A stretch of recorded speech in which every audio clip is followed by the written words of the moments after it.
ಒಂದ್ 5 ನಿಮಿಷ ಮುಂದೆ ಡ್ರಾಪ್ ಕೊಡ್ತೀರಾ? ಮುಂಚೆ ಎಮರ್ಜೆನ್ಸಿ ಪ್ಲೀಸ್ ಅಣ್ಣ.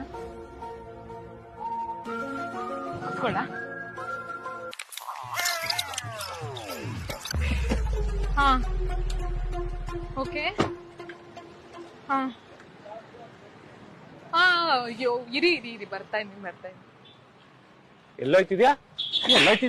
ಯಾರಿದು? ನನ್ನ ಎಲ್ಲೋಯ್ತಿದ್ಯಾ? ಪರಿಚಯ ಇರೋರು. ಹಾ ಏನ್ ಅಷ್ಟು ಫಾಸ್ಟ್ ಕರ್ಕೊಂಡ್ ಹೋಗ್ತಿದ್ದಲ್ಲ? ಎಲ್ಲಿಗೆ ಕರ್ಕೊಂಡು ಹೋಗ್ತಿದ್ದೆ?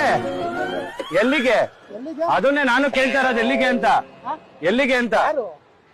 ಏನಾದ್ರು ಪರಿಚಯ ಇರೋರು. ಪರಿಚಯನಾ? ಎಷ್ಟು ವರ್ಷದಿಂದ? 1 ವರ್ಷದಿಂದ. ಹಾ ನೀವೇ? ಇರೋ ಏನು ಒಂದ್ ನಿಮಿಷ. ಗೊತ್ತಿರೋನೆ. ಅವಳು ಮನೆ ಬಿಟ್ಟು ಬಂದವಳೆ, ಎಲ್ಲಿ ಕರ್ಕೊಂಡು ಹೋಯ್ತಾ ಇದೀಯಾ ಅಂತ ಕೇಳ್ತಾ ಇರೋದು. ಎಮರ್ಜೆನ್ಸಿ ಅಂದ್ಬಿಟ್ಟು ಡ್ರಾಪ್ ಕೇಳಿದ್ರು. ಅದಕ್ಕೆ ಅಷ್ಟೊಂದು ಫಾಸ್ಟ್ ಆಗಿ ಎಲ್ಲಿ ಕರ್ಕೊಂಡು ಹೋಯ್ತಾ ಇದೀಯ ಗುರು? ನೀವೇ ಏನು ಓಡೋಗೋಣ ಅಂತ ಹೇಳಿ ಮನೆಯಿಂದ ಕರ್ಸ್ಬಿಟ್ಟು ಈಗ ಏನ್ ಗೊತ್ತೇ ಇಲ್ದೇ ಇರೋ ತರ ಹೆಲ್ಮೆಟ್ ಎಲ್ಲ ತಗೋತಿದೀರ ಹೊಡಿಯಕ್ಕೆ? ಬಾಸ್ ಏನ್ ಗೊತ್ತಾ? ಪೊಲೀಸ್ ಕಂಪ್ಲೇಂಟ್ ಕೊಡ್ತೀನಿ ನನ್ ಮುಂದೆ ಬಿಟ್ರೆ. ಏನಕ್ಕ? ಅಯ್ಯೋ ಅಕ್ಕ ಅಂತಿದ್ಯಾ ನನ್ನ? ಇಲ್ಲಿ ಮ್ಯಾಟ್ರ್ ಏನ್ ಹೇಳು? ಓಡೋಗೋಣ ಅಂತ ಮ್ಯಾಟ್ರ್ ಏನ್ ಹೇಳು? ಈಗ ಕರ್ಕೊಂಡು ಗಾಡಿಲೂ ಕರ್ಕೊಂಡು ಅವ್ನ್ ಹೋಗ್ತಿದ್ಯಾ? ಫೋನ್ ಬಿಡು, ನನ್ನ ಹತ್ರನೂ ಐತೆ, ನಾನ್ ಮಾಡ್ಲಾ? ಅಯ್ಯೋ ಲವ್ ಮಾಡುವಾಗಿರ್ಲಿಲ್ಲ, ಫೋನಲ್ಲಿ ಮಾತಾಡುವಾಗಿರ್ಲಿಲ್ಲ, ಗಾಡಿಲಿ ಕೂರ್ಸ್ಕೊಂಡ್ ಕರ್ಕೊಂಡು